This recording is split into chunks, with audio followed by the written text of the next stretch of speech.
কোরআনে কারীমের 6 নম্বর সূরা সূরাতুল আনআম 141 নম্বর আয়াত নাজিল করে আল্লাহ বলেন, হুয়াল্লাযী আনশাআ জান্নাত, আল্লাহ বলেন আর তিনি সৃষ্টি করেছেন এমন বাগান, এমন জমিন, এমন ফসল ক্ষেত যার কিছু মাচায় তোলা হয়। আমাদের ধানগুলো আমরা কোথায় তুলি?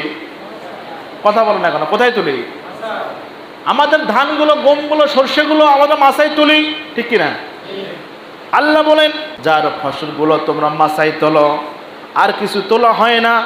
এবং খেজুর গাছ ও শস্য যার স্বাদ বিভিন্ন রকম হতে পারে, জাইতুন, আনার যার কিছু দেখতে একই রকম আর কিছু ভিন্ন রকম হতে পারে, তোমরা তার ফল থেকে আহার করো যখন তা ফল দান করে, এবং ফল কাটার দিনই তার হক দিয়ে দাও। চিৎকার মেরে বলেন আল্লাহু আকবার।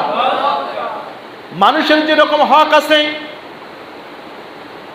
যেরকম শরীরের হক আছে, অর্থের হক আছে, প্রত্যেকটা জিনিসের এরকম যেরকম হক আছে, আল্লাহ বলেন এই ফসল ক্ষেত তোমাদেরকে আমি দান করেছি, এই ফসলগুলো তোমাদেরকে আমি দান করেছি।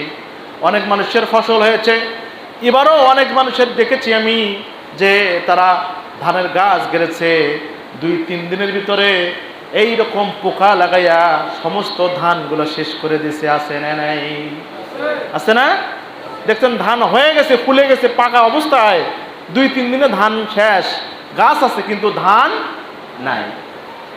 আল্লাহ বলেন অতঃপর তোমরা অপচয় করো না, নিশ্চয় অপচয় আমি পছন্দ করি না। আল্লাহ বলেন যাদেরকে আমি এই সম্পদ দিলাম, যাদেরকে এইরকম ফল ফলাদি ও মানে এইরকম খেতে ফসল আমি দিলাম, তুমি ফসলের হক আদায় করো। হক আদায় করবে কি করবে? এই ফসল যখন তোমার বাড়িতে তুমি নিয়ে এলে, নিয়ে আসার পরে যখন ধানগুলো মারাই হলো, গমগুলো মারাই হলো, সর্ষেগুলো মারাই হয়ে গেল, এই মারাইয়ের পরে ধানগুলো যখন তুমি গোছে নিয়ে এসে মাছাই তোলার মতো ব্যবস্থা হয়ে গেল তোমার, ওখান থেকে ওই ফসলের ওসর স্বয়ং আল্লাহ তাআলা বন্টন করে দেওয়ার ঘোষণা দিয়েছেন। চিৎকার মেরে বলেন আল্লাহু আকবার। কার কথা বলতেছি? নাকি আমি বাইরে বলতেছি নাকি? আল্লাহ নিজে বলছেন ধানের, গমের, মানে তোমাদের যে ফসলি দেওয়া হয়, এই ফসলগুলোর ওসর তোমাদেরকে দিতে হবে। রব্বুল আলামিন বলেন ওয়ামাসালুল লাযিনা ইউনফিকুনা আমওয়ালাহুম, আল্লাহু আকবার, তাকবীর একটু জোরে দেন না, আল্লাহু আকবার।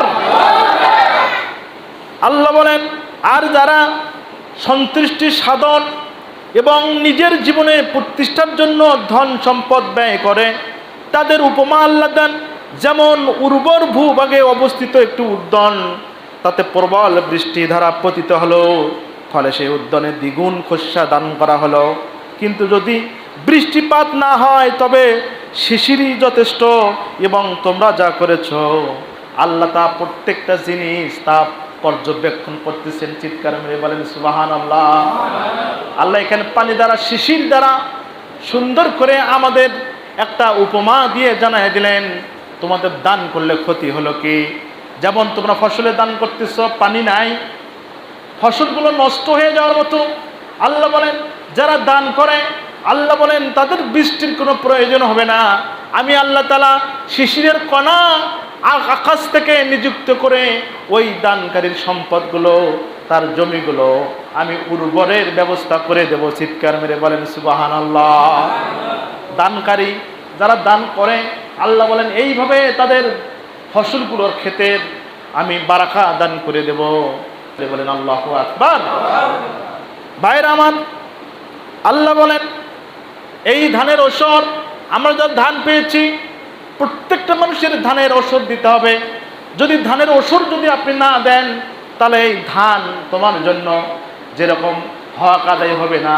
তার মানে এই ওসর আদায় না করার কারণে এই সমস্ত ধান যদি আপনি একা একা আপনার পরিবার সব আপনি খেতে থাকেন, তাহলে প্রত্যেকটা এই ধান আপনার জন্য খাওয়া হারাম হয়ে যাবে।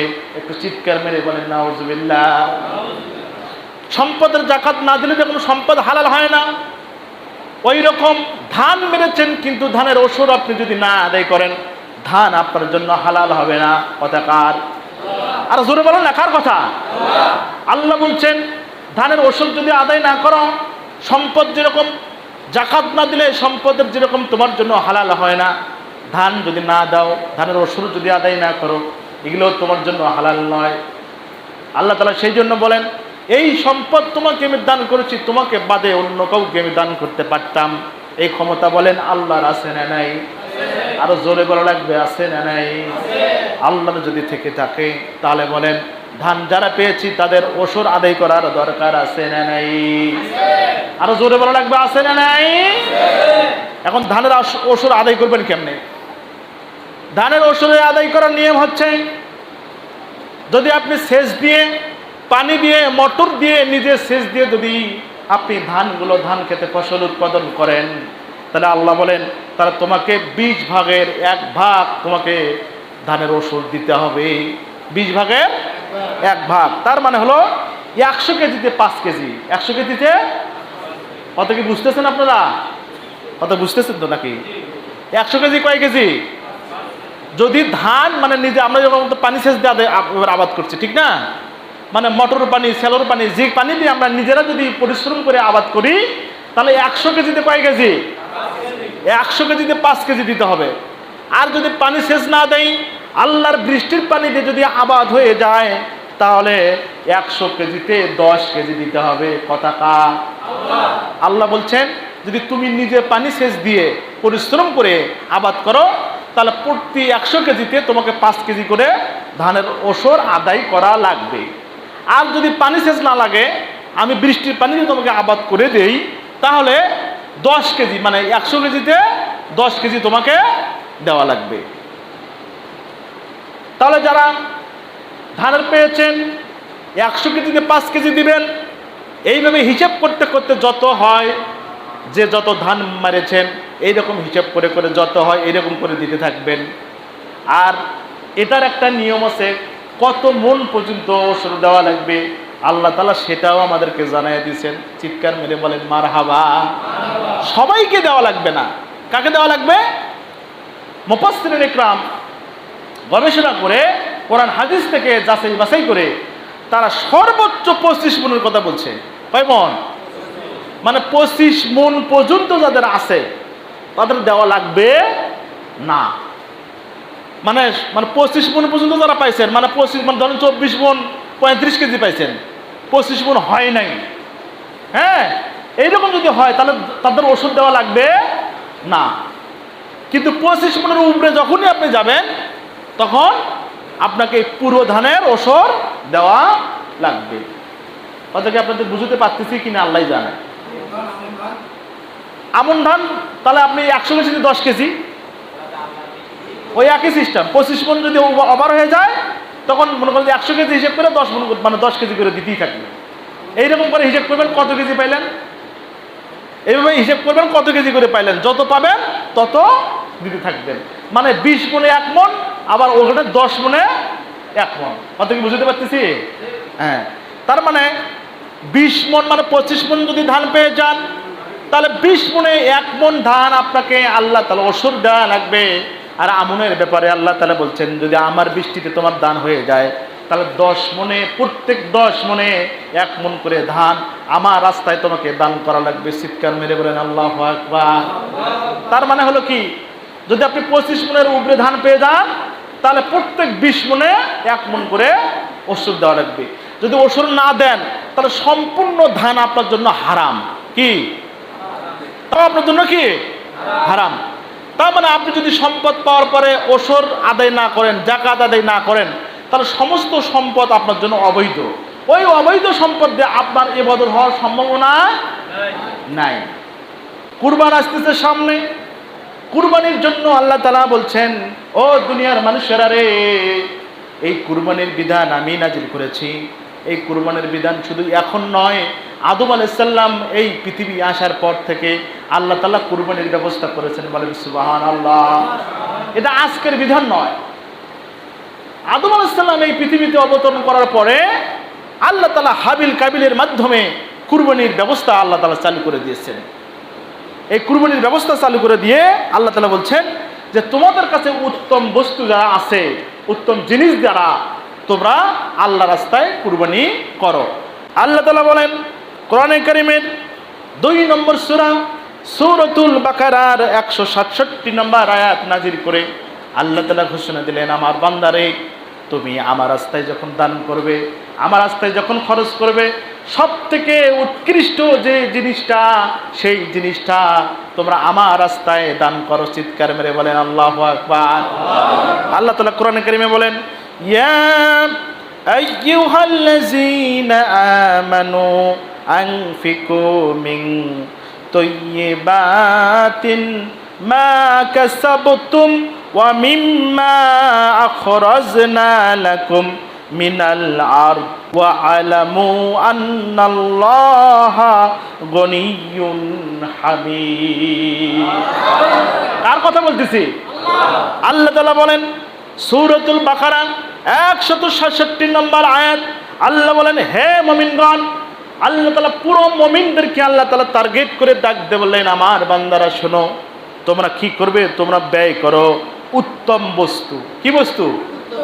উত্তম বস্তু মানে ভালো জিনিস, ভালো বস্তু তোমরা যা অর্জন করেছো এবং আমি জমিন থেকে তোমাদের জন্য যা উৎপন্ন করেছি তা থেকে নিকৃষ্টতম বস্তু তোমরা মানুষদেরকে দিও না, ইচ্ছা করো না, অথচ চোখ বন্ধ করা ছাড়া সেটা তুমিও নিতে রাজি হবে না। চিৎকার মেরে বলেন আল্লাহু আকবার।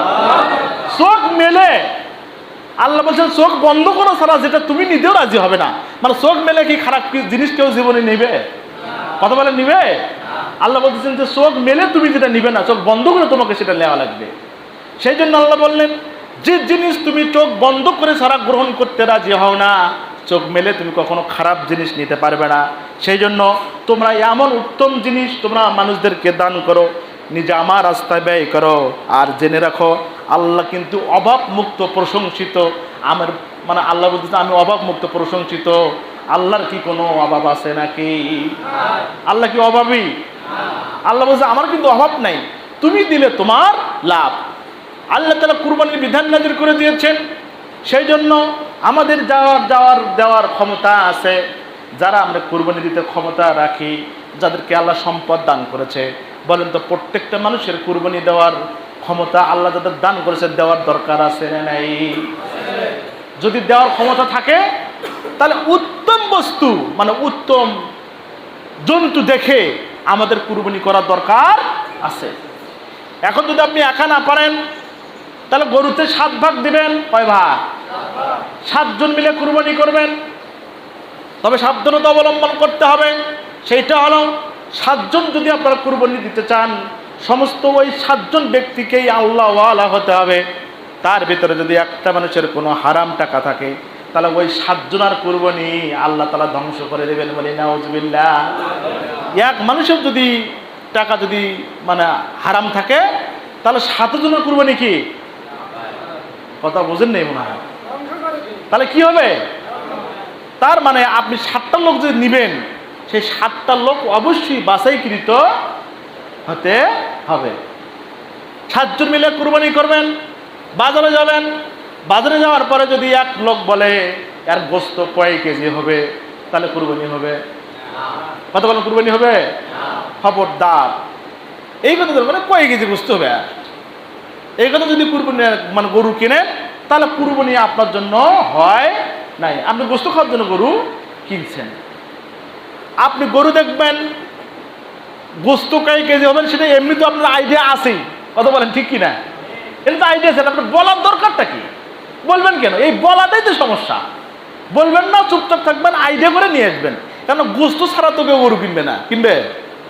হয়তো গরু কিনবেন একটু ভালো দেখে, ফ্রিজে মানে যখন চোখে বাজে, কুরবানি যখন করবেন তখন যেন আফসোস হয়, ইস এত সুন্দর গরুটা কুরবানি করে দিলাম, এত সুন্দর ছাগলটা কুরবানি করলাম, এরকম একটা যেন আফসোস থাকে।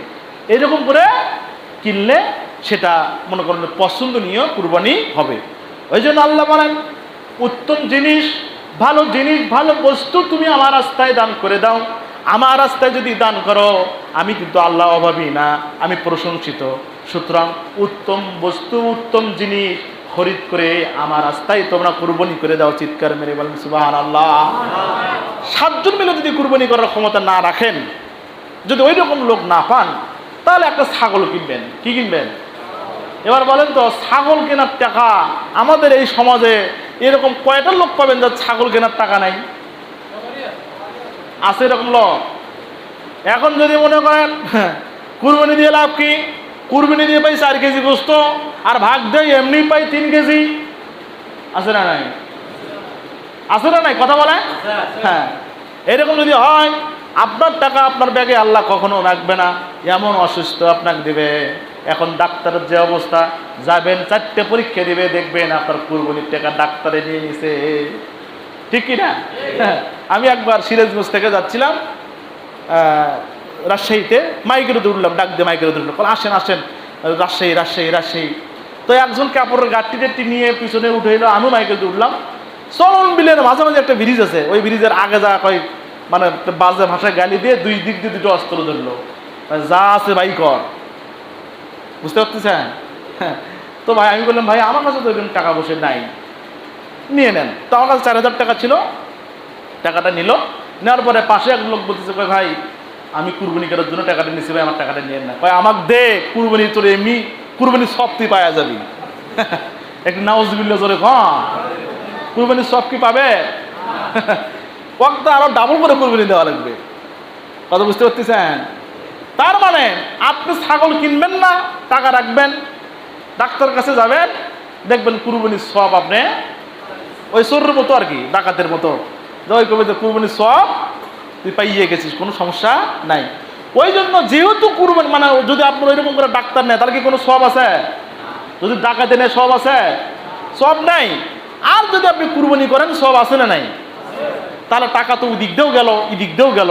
এদিক দিয়ে গেলে আপনি একটা সবের ভাগিদার হলেন, আর ওদিক দিয়ে গেলে আপনি কষ্ট পাইলেন, আবার কোনো সবও পাইলেন না। তাহলে বলেন কুরবানি করার দরকার আছে না নাই? সেই জন্য আপনাদেরকে আমি অনুরোধ জানাবো, যাদের অন্তত একটা ছাগল কেনার টাকা মানে ঘরে আছে, মেহরবানি করে 2500-3000 টাকা হলেও একটা ছাগল হয় নাকি বলেন, নাহলে একটা ভেড়া কিনে নিয়ে আসবেন।